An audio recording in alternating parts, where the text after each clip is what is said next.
பார்ப்போம். இப்ப இந்த வீடியோல என்ன பார்க்கணும் சொன்னா 2025 பேட்சுக்கான 2வது ஸ்பாட் எக்ஸாம் டிஸ்கஷன் பார்ப்போம்.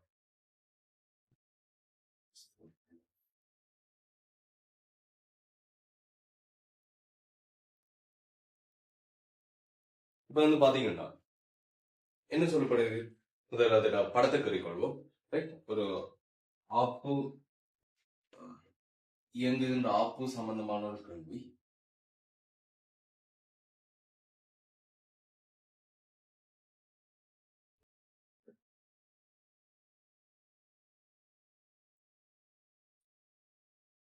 ஒரு இயங்குகின்ற ஆப் இருக்கு. அந்த ஆப்போட மேற்பரப்புல வந்து என்ன சொல்லுங்க ஒரு துணிக்கை வைக்கப்பட்டிருக்கு. அது அப்படியே வந்து என்ன சொல்லுங்க ஒரு ஒப்பமான கப்பிக்கு மேலால வந்து இன்னும் ஒரு நிலைப்படுத்தப்பட்டு இருக்கிற ஒப்பமான கப்பி இது பிக்ஸ் பண்ணி வச்சிருக்காங்கன்னு வைப்போம். இந்த ஒப்பமான கப்பியின் மேலாக இந்த இழை போயிட்டு இன்னும் ஒரு துணிக்கையோட இணைக்கப்பட்டது. இந்த துணிக்கை கேபிட்டல் இ திணிவு எம்ஐ கொண்டது, எனவே எம்ஜி. இந்த திணிவு இதுவும் வந்து என்ன சொல்லணும் எம்ஜி. எம்ஜி எழுதிக்கணும். கோணம் 60 பாகை. இது துணிக்கை பி எழுதிச்சுக்கொள்ளும். துணிக்கை பி எழுதிச்சுக்கொள்ளும். அப்ப இங்க தாக்குற மற்ற விசைகளையும் பிரிச்சுக்கொள்ளும். நிலையில விசை வரப்போகுது. தாக்க மறுதாக்க சோடிகள், விளைவிசையின் தாக்க மறுதாக்க சோடிகள் எல்லாம் குறிச்சு காட்டுவோம். அந்த விசை தேவை இல்லை எல்லா விசையும் குறிச்சு காட்டுவோம். அடுத்தது இந்த மறுதாக்க சோடிகள் கேபிட்டல் ஆர், கேபிட்டல் ஆர், இங்கே கேபிட்டல் எம்ஜி ஆப்டர் நோய்ஸ். அப்ப கேள்வி என்னண்டா இதுல இழை இறுக்கமாக இருக்க அமைப்பு ஓய்வில் இருந்து விடுவிக்கப்படுகின்றது. ஆப்பின் ஆர்முடுகள் என காட்டுக. ஆப்பின் ஆர்முடுகள் என காட்டுகின்றதா கேள்வி. இதுல உங்களுக்கு விளங்கணும்.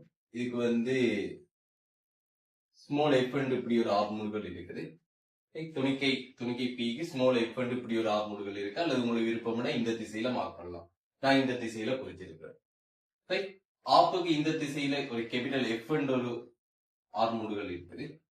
அப்ப இடத்துல இன்னொரு விஷயம் காட்டணும். என்ன சொல்லுங்க, இந்த தரை, இந்த தரை கொடுக்கிற மறுதாக்க விசை அதையும் ஒருக்கா காட்டணும். அப்ப நம்மளுக்கு இப்ப அடுத்த பிரச்சனை இவர் ஆர்முடுகள். அப்ப இவர் ஆர்முடுகளை நம்ம இங்க கொண்டு வரணும் என்றால் அதுக்கு இடப்பெயர்ச்சியை வச்சுதான் யோசிக்கணும். இடப்பெயர்ச்சியை வச்சு என்ன யோசிக்கணும் என்றால் இவருக்கான இடப்பெயர்ச்சி இந்த நிலையான மட்டத்திலிருந்து இவருக்கான இடப்பெயர்ச்சி ஸ்மால் எக்ஸ் ஆக இருக்கும். அதே நிலையான மட்டத்திலிருந்து ஆப்புக்கான இடப்பெயர்ச்சி y ஆக இருக்கும், ஸ்மால் y ஆக இருக்கும். இந்த ஆப்புல இருக்கிற இந்த கப்பியில இருந்து இங்க இருந்து இந்த துணிக்கைக்கான இடப்பெயர்ச்சி செட் ஆக இருக்கு. அப்ப நம்மளுக்கு விளங்கணும் இடப்பெயர்ச்சியின் திசையில் இடப்பெயர்ச்சி அளக்கப்படுற திசையில் ஆர்முடுகளும் இருக்கும் எக்ஸ் டபுள் டாட். இங்க இடப்பெயர்ச்சி அளக்கப்படும் திசையில் y டபுள் டாட். ஆர்முடுகள் நேராக இருக்கணும் அவசியம் இருக்கு. இந்த திசையில வந்து என்ன சொல்லுவோம், இடப்பெயர்ச்சி இந்த திசையில் அளக்கப்படுமாக இருந்தால் ஆர்முடுகளும் அதே திசையில் குறிக்கப்படும். இதான் அந்த குறிவழக்கு. இடப்பெயர்ச்சி y ஆக இருந்தால் y-யின் திசையில் y டபுள் டாட் இருக்கு. அது மைனஸா கூட இருக்கலாம். அதை பற்றி பிரச்சனை இல்லை. அதே போல இடப்பெயர்ச்சி செட் என்றால் இடப்பெயர்ச்சி செட்டின் திசையிலான ஆர்முடுகள் செட் டபுள் டாட். நம்ம சில பிரதியீடுகள் எடுத்திருக்கோம். பிரதியீடுகள் மீன் இந்த ஆப்பு சார்பாக துணிக்கை பியின் ஆர்முடுகள் ஸ்மால் எஃப். இந்த திசையில துணிக்கை பியின் ஆர்முடுகள் எஃப் என்று குறிச்சிருக்கிறேன். அது என்ன ஆர்முடுகள்? ஆப்பு சார்பாக துணிக்கை பியின் ஆர்முடுகள். ஆனா நம்மளுக்கு நியூட்டனின் இயக்க விதியில எஃப் சமன் எம்ஏல நம்மளுக்கு பயன்படுத்துறதுக்கு என்ன தேவை என்றால் பூமி சார்பான ஆர்முடுகள் தான் தேவைப்படும். எனவே இங்க ஆர்முடுகள் கேபிட்டல் எல். இந்த ஆப்பின் ஆர்முடுகள் இந்த திசையில கேபிட்டல் எஃப் ஆக இருக்குது. அதாவது y டபுள் டாட் சமன் மைனஸ் கேபிட்டல் எஃப் ஆக இருக்கு. y டபுள் டாட் இந்த திசையில இருக்குது, கேபிட்டல் எஃப் இந்த திசையில இருக்கு. ஆனா ரெண்டுமே இந்த ஆப்பின் ஆர்முடுகளை தான் குறிக்குது. எனவே y டபுள் டாட் சமன் மைனஸ் கேபிட்டல். இது வந்து என்ன சொல்லணும், எக்ஸ் டபுள். Right? அதுக்கு வருவோம் பிறகு. அதே போல இந்த செட் டபுள் டாட் ரைட் ஆப்புல இருக்கிற ஒரு புள்ளி, ஆப்புல இருக்கிற ஒரு நிலையான புள்ளியிலிருந்து இந்த துணிக்கைக்கு இடப்பெயர்ச்சி செட். அப்ப இந்த செட் டபுள் டாட் என்பது அந்த ஆப்பு சார்பான துணிக்கையின் ஆர்முடுகளாக இருக்கு. ஆப்புல இருக்கிற நிலையான புள்ளியிலிருந்து இடப்பெயர்ச்சி அளக்கப்படுது. எனவே அந்த இடப்பெயர்ச்சி ஆப்பு சார்பான துணிக்கையின் இடப்பெயர்ச்சி, உண்மை இடப்பெயர்ச்சி இல்ல, ஆப்பு சார்பான இடப்பெயர்ச்சி. எனவே செட் டபுள் டாட் என்பது ஆப்பு சார்பாக துணிக்கையின் ஆர்முடுகளாக இருக்கும். அந்த set double dot small F, அது என்ன சொல்லுங்க, ரெண்டுமே ஒரே திசையில் இருக்கிறதால செட் டபுள் டாட் சமன் எஃப் ஆக இருக்கும். சரி, இங்க ஆர்முடுகள் கேபிட்டல் பி பூமி சார்பாக, ரைட், அப்படி சொல்லும். இங்க கேபிட்டல் பி இன் கேபிட்டல் எம் சார்பான ஆர்முடுகள் ஸ்மால் எஃப், அதோட கேபிட்டல் எம் பூமி சார்பாக கேபிட்டல் எம் இன் ஆர்முடுகள் கேபிட்டல் எம். அப்ப தொடர்பு கோட்பாடு படி என்ன சொல்லுங்க, எம் சார்பாக பி இன் ஆர்முடுகள் சக பூமி சார்பாக எம் இன் ஆர்முடுகள் இரண்டையும் கூட்டும் போது பூமி சார்பாக பி இன் ஆர்முடுகள் கிடைக்கும். சோ இங்க இந்த திசையில ஸ்மால் எம், அடுத்தது இந்த திசையில கேபிட்டல். அடுத்த இன்னொரு விஷயம் தேவைப்படுது, இந்த கேபிட்டல் இ இன் ஆர்முடுகள் தேவை. ரைட், அதாவது எக்ஸ் டபுள் டாட் தேவை. இப்ப என்ன சொல்லலாம்னா, இந்த இழையின் நீளம், இழையில நீளத்தை பத்தி யோசிச்சு பாருங்க. எக்ஸ் சக ஒய் சக செட், அதோட இந்த கப்பிக்கு மேலால போற இந்த சிறிய பகுதிகள், இது எல்லாத்தையும் சேர்த்து எடுத்தோம் என்றால் மொத்தமாக நம்மளுக்கு என்ன ஒரு மாறிலி கிடைக்கும். அந்த கப்பிக்கு மேலால போற பகுதிகள் எப்போதும் மாறாமல் இருக்க போகுது. எனவே இழையின் நீளமும் மாறாது. அதுல இருந்த அந்த சிறிய பகுதிகள் எல்லாம் கழிச்சு விட்டோம் என்றால் மொத்தமாக நமக்கு ஒரு மாறிலி கிடைக்கும். இத நேரம் குறித்து 2 தடவை வகையிடும் போது எக்ஸ் டபுள் டாட் சக ஒய் டபுள் டாட் சக செட் டபுள் டாட் சமன் 0 இருக்கு. எனவே y டபுள் டாட் என்பது minus capital F, z double dot என்பது small f, capital X double dot நம்மளுக்கு தேவையானது. எனவே கேபிட்டல் எக்ஸ் டபுள் டாட் என்பது capital F minus small f ஆக இருக்கு. கேபிட்டல் எக்ஸ் டபுள் டாட் என்பது துணிக்கை இ இன் ஆர்முடுகள், இ என்று சொல்லிடாது. ரைட், அப்ப இத என்ன சொல்லுவோம், கேபிட்டல் எஃப் ஆக மாத்தி விடுங்க. இது கேபிட்டல் எஃப் ஆக மாத்தி விடுங்க. இந்த இ என்பது என்னப்பா குழப்பமா போயிடும்.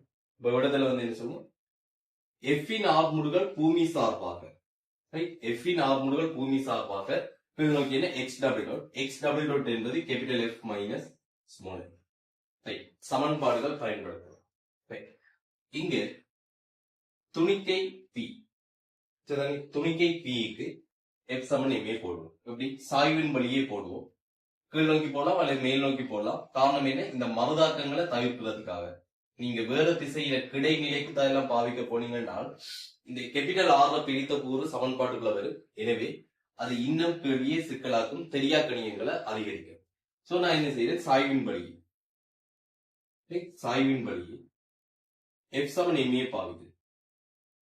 எனவே கேபிட்டல் டி இங்க என்ன, இது 60 பாகை, இது 30 பாகை. mg cos 30, mg cos 30 minus mg cos 30 வர்க்கமூலம் 3/2. என்டர் இங்க என்ன, கேபிட்டல் எஃப் கிடையுடன் 60 பாகை சாய்வுக்கு பிரிச்சோம்னா, கேபிட்டல் எஃப் கிடையுடன் 60 பாகை சாய்வுக்கு பிரிக்கும் போது கேபிட்டல் எஃப் cos 60 கோணத்தோடு பிரிக்கிற கேபிட்டல் எஃப் cos 60. எனவே கேபிட்டல் எஃப் இன்கள் 2. அடுத்தது இந்த நேரடியாக ஸ்மால் எஃப் இருக்குது. எனவே மைனஸ் எஃப், சமன்பாடு 1. அடுத்ததாக இந்த ஆப்புக்கு மட்டும் தனியா பயன்படுத்த இயலாது. ஆப்புக்கு மட்டும் தனியா பயன்படுத்தினால் என்ன பிரச்சனை என்றால், ஏற்கனவே சொன்னது போல இந்த கேபிட்டல் ஆர் வரும், கேபிட்டல் எஸ் வரும் சமன்பாட்டுக்குள்ள.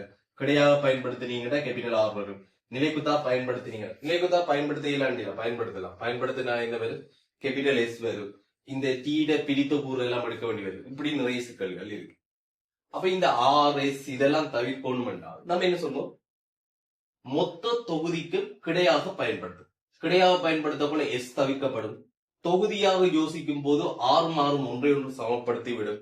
எனவே இங்க வந்து கேபிட்டல் எம்முக்கும் கேபிட்டல் பிக்கும் சேர்த்து கிடையாக எஃப் சமன் எம்.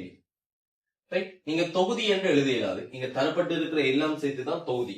தொகுதிக்கு கிடையாக எஃப் சமன் எம் என்று போடாதீங்க. ரைட், என்ன அர்த்தம்? இதையும் நீங்க சமன்பாட்டுக்குள்ள சேர்த்து, அதாவது இதையும் சேர்த்து தான் நீங்க கதைக்கிறீங்க தொகுதி என்றக்குள்ள. ஆனா இதுக்கு சேர்த்து இதோட சேர்த்து என்ன சொல்லுங்க, கேபிட்டல் எஃப்க்கு நீங்க சமன்பாடு பாவிக்க முடியாது.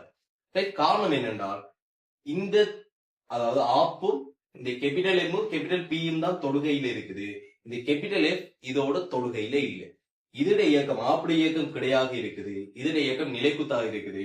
இந்த துணிக்கை கேபிட்டல் எஃப் ஆனது இதோட தொடுகையில இல்லை. எனவே அதற்கு சேர்த்து நீங்க சமன்பாடு பாவிக்க இயலாது. பாவிச்சீங்கன்னா உங்களுக்கு பிழையான ஒரு முடிவு தான் கிடைக்கும். நீங்க சமன்பாடு எழுதி பார்த்து சுருக்கி எடுத்து பாருங்க, ட்ரை பண்ணி பாருங்க. ரைட், என்ன சொல்லுவோம், உங்களுக்கு பிழையான ஒரு முடிவு தான் கிடைக்கும். ரைட், தொடுகையில இல்லாத, இது பாஸ் பேப்பருக்கும் உங்களுக்கு வந்த ஒரு விஷயம். ரீசெண்ட் இயர்ல என்ன இயர் ஞாபகம் இல்லாம இருக்குது. என்ன சொல்லுவோம், 2020க்கு பிறகு 2020 இல்ல 21 22க்கு பிறகு வந்து ஒன்று 23 இருக்கணும் அல்லது 24 இருக்கணும். 24 இல்ல, சோ 23 அல்லது 22, 23 அல்லது 22ல வந்த ஒரு விஷயம் தான் இது. ரைட், அப்ப என்ன சொல்லுவோம், தொடுகையில இல்லாத என்ன சொல்லுங்க துணிக்கையை நீங்க சேர்த்து மொத்தமாக சமன்பாடு பாவிக்க முடியாது. இதான் அதோட ஐடியா. ரைட், வடிவ ஞாபகம் வச்சுக்கணும். அந்த பாஸ் பேப்பருக்கு இது உதவும். தொடுகையில இல்லாட்டி அதற்கு சேர்த்து நீங்க சமன்பாடு பாவிக்க முடியாது. ரைட், அப்ப எம்முக்கும் பிக்கும் சேர்த்து கிடையாக எஃப் சமன் எம்ஐ பாவிக்கும் போது ரைட், இதுல வந்து கேபிட்டல் டி என்ற ஒரு விசை வரும். ஆர் ஆர் ஒன்றை ஒன்று சமப்படுத்தும், டீயும் ஒன்றை ஒன்று சமப்படுத்தும். இந்த இழுவிசை மட்டும் இந்த கப்பியில தான். அது இந்த திசையில கேபிட்டல் டி ஆக இருக்கு. வேற எந்த ஒரு விசையும் கிடையாக வரப்போவதில்லை. கேபிட்டல் டி சமன் கேபிட்டல் எம் தர கேபிட்டல் எஃப், கேபிட்டல் எம் தர கேபிட்டல் எஃப். அடுத்தது ஸ்மால் எம் தர கேபிட்டல் எஃப். அடுத்தது f cos 60, small f cos 60. Minus F இன்கள் 2. இது சமன்பாடு 2ஆக வச்சுக்கொள்ளும். அடுத்தது இங்க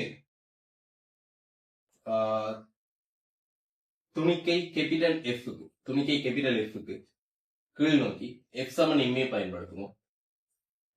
அதோட MG minus capital D M தர அதோட ஆர்முடுகள் வந்து பாருங்க. அதோட ஆர்முடுகள் இங்க என்ன, capital F minus small F. இந்த திசையில என்ன சொல்லுவோம், capital F minus small f, capital F minus small F. அப்ப இங்க வடிவா பாத்தீங்கன்னா 3 தெரியாக்கணியங்கள் 3 சமன்பாடு இருக்கு இல்லையா? 3 தெரியாக்கணியங்கள் 3 சமன்பாடும் இருக்குது. சோ இது எப்படி தீர்க்கிறதுன்னு தான் பார்க்கிறோம். நான் சமன்பாடு 2லிருந்து சமன்பாடு 1 கழிக்கிறேன். சமன்பாடு 2லிருந்து சமன்பாடு 1 கழிக்கப்பட்டால் டீயும் கழிப்பட்டு போகும். மைனஸ் மைனஸ் பிளஸ் ஆகும். வர்க்கமூலம் 3 mg இன்கள் 2. அடுத்தது இங்க கேபிட்டல் எம்எஃப் அப்படியே இருக்கு. ஸ்மால் எம் பாருங்க. ஸ்மால் எம் பாருங்க. கேபிட்டல் எஃப் இலிருந்து எஃப் இன்கள் 2 கழிப்பட்டால் எஃப் இன்கள் 2. சொற்கள் அவ்வளவு வேகமா இருக்கும். இங்க கேபிட்டல் எஃப்ல இருந்து எஃப் இன்கள் 2 கழிப்பட்டா எஃப் இன்கள் 2. ரைட், மைனஸ் எஃப் இன்கள் 2 மைனஸ் மைனஸ் இதை கழிக்கிறோம் தானே, மைனஸ் அதோட இன்னொரு மைனஸ் இருந்தா இது பிளஸ் ஆக மாறிடும். எனவே மைனஸ் எஃப் இன்கள் 2 பிளஸ் எஃப் இன்கள் 2 பிளஸ் ஸ்மால் எஃப் இன்கள் 2. இது சமன்பாடு 4. இதே போல சமன்பாடு 3ஐயும் சமன்பாடு 2ஐயும் கூட்டுவோம். சமன்பாடு 3ஐயும் சமன்பாடு 2ஐயும் கூட்டுவோம். இங்க என்ன பாருங்க, இந்த இடத்துல டி மைனஸ் டி ரெண்டும் போயிடும் எம்ஜி. சமனுக்கு இந்த பக்கம் பாருங்க, அதே கேபிட்டல் எம் இங்க ஸ்மால் எம் பொதுவாக எடுத்துக்கொண்டீங்கன்னா இரண்டு கேபிட்டல் அடுத்தது இங்க வந்து என்ன சொல்லணும், இரண்டு கேபிட்டல் இந்த இடத்துல மைனஸ் எஃப் இன்கள் 2 minus F minus 3 small F இன்கள் 2. இது சமன்பாடு 5 இருக்கு. சரி, ஓகே. இப்ப நம்மளுக்கு கேபிட்டல் எஃப் தான் கேள்வி, ஸ்மால் எஃப் தேவையில்லை. அப்ப இதை யோசிச்சு பாருங்க, பெரிய அவ்வளவு கஷ்டமான சுருக்கள் இல்லை. எம் ஸ்மால் எஃப் இன்கள் 2 மைனஸ் 3 எம் ஸ்மால் எஃப் இன்கள் 2. இதை 3ஆல பெருக்கணும் என்றால் சொன்னால் 3 எம் எஃப் இன்கள் 2 மைனஸ் 3 எம் எஃப் இன்கள் 2 கூட்டி விட்டோம்னா ஸ்மால் எஃப் போயிடும். அப்ப நான்காவது முடிவை 3ஆல பெருக்கிட்டு 5ஓட கூட்டி விடுவோம். இங்க 3 வர்க்கமூலம் 3 எம்ஜி 2 சக எம்ஜி சமம் 3 கேபிட்டல் எம் எஃப், இங்கே எம் கேபிட்டல் எஃப், எனவே என்ன வரும் 4 கேபிட்டல் எம் கேபிட்டல் எஃப் ஆக வரும். இதை 3ஆல பெருக்கிறோம். இப்ப 3 கேபிட்டல் எஃப் இன்கள் 2 இங்க 2 எஃப். சோ இது கூட்டிக் கொண்டோம் சொன்ன அப்படி 7 ஸ்மால் எம் கேபிட்டல் எஃப் அதன் 2.